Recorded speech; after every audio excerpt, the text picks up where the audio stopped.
As a GM, you're going to have a different relationship with the character sheets than your players will.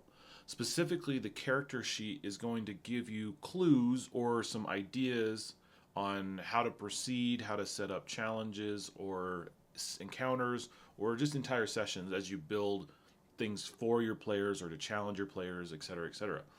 But as you're looking at your character sheets from all of your players, there's some things that you could pay attention to or be aware of just to kind of work into your prep overall. The first one is that when you're looking at character sheets in ICRPG, it is fairly easy to dump everything into a single stat. Like there's really nothing stopping a player from dumping, say, all 6 points into Dex, which is going to give them a +6 base bonus, plus whatever their life form is, plus whatever their loot is. And so these stat bonuses can become quite high.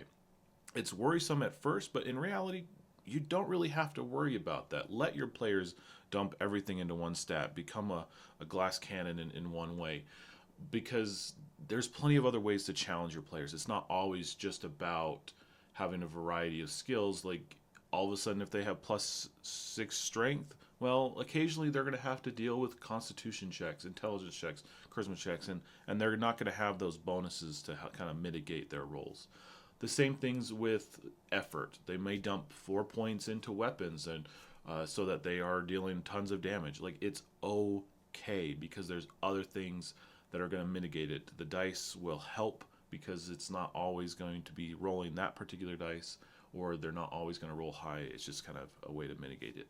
That also leans into defense. ICRPG, it's really easy to get defense bonuses really, really high. Like this character who has 19 points of defense. Like that is huge, which means you as a GM have to roll 19 or higher in order to hit them. Again, it sounds scary at first, but it's not always just throwing more monsters with bigger bonuses at them. Using saves, using environmental things, using just passive damage in the area. Like you can bypass that defense and still challenge your players.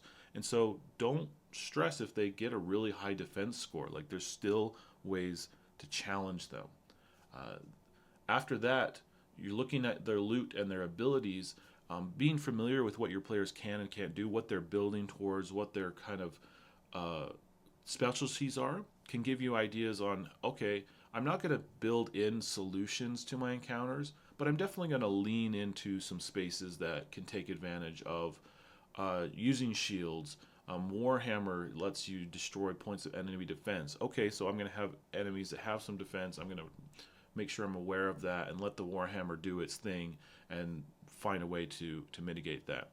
Especially as you look at all of your players, having an idea of the loot and the abilities and what they're doing is going to clue you in into the rules of ICRPG that you really should have a strong hold on rather than everything in the game. Focus in on what your players have and be familiar with how to mitigate or adjudicate those rules over something random that's in the book that may never come up. The stuff that's on the player character sheet is the things that are going to come up the most often, so put most of your effort into understanding those rules first.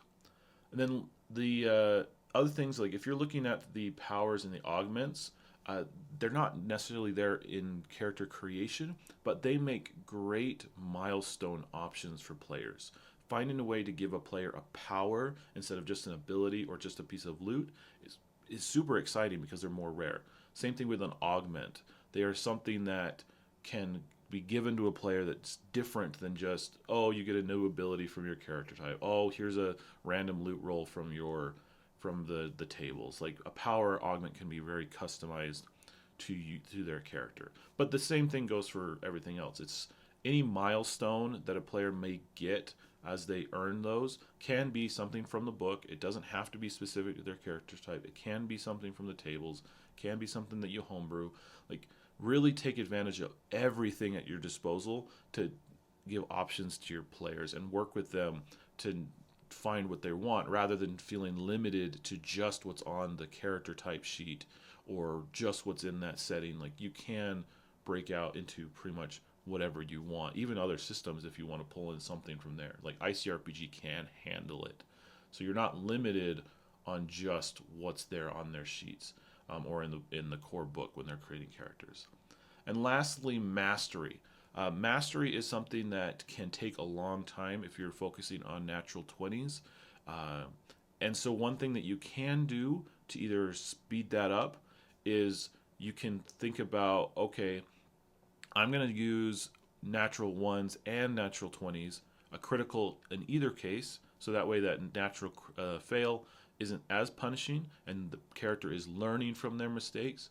And so now you have twice as many opportunities to gain a mastery point to get up to that 20.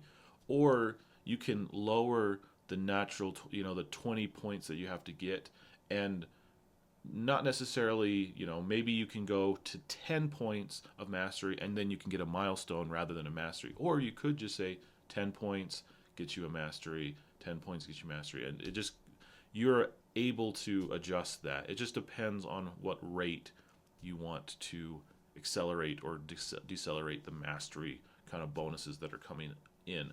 Those are super exciting to gain those masteries. So if you're playing a long game, those can come in more often. But overall, as a GM looking at these character sheets, use them as a resource in developing your game or your prep, building into what your players are looking for, finding ways to challenge them. These are just such great open windows to what your players are doing, and it just gives you so much fodder to start planning what's next for these players, what's next for these characters, and really leaning into what ICRPG has set them up to do.